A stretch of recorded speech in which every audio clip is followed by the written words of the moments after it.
আসসালামু আলাইকুম সুপ্রিয় শিক্ষার্থী বন্ধুরা, আমরা ভয়েস নিয়ে আলোচনা করছিলাম।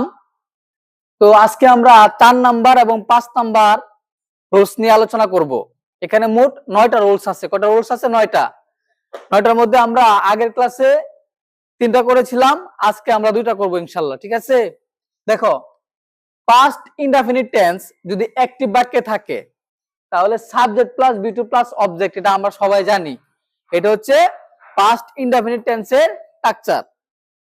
তো আই এট রাইস, এই ইটের বিটু হচ্ছে কি? এইট। I ate rice. তো প্যাসিভের স্ট্রাকচারটা কি হবে? Subject plus was oblique were plus V three plus object.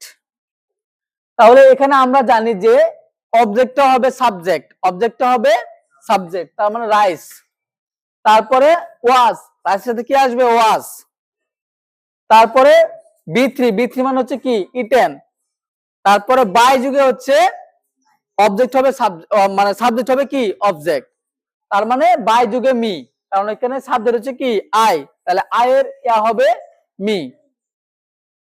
আবার past continuous tense, past continuous টেন্সের স্ট্রাকচারটা হচ্ছে subject plus was were plus V one এর সাথে আইএনজি প্লাস বাকি অংশ। তাহলে অ্যাক্টিভের বাক্যটা হবে আই ওয়াজ ইটিং রাইস।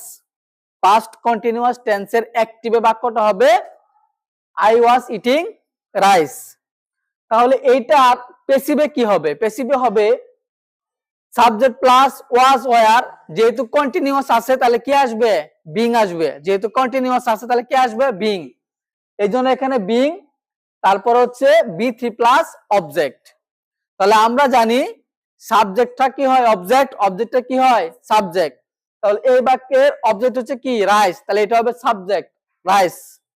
ওয়াজ স্ট্রাকচারের বিং, তারপর হচ্ছে ভার্বের বি থ্রি, ইটের বিটি হচ্ছে ইটেন, তারপরে বাই যুগে হচ্ছে সাবজেক্ট, মানে ওই বাক্যের সাবজেক্ট ওই বাক্যের অবজেক্ট, তখন বাই যুগে মি।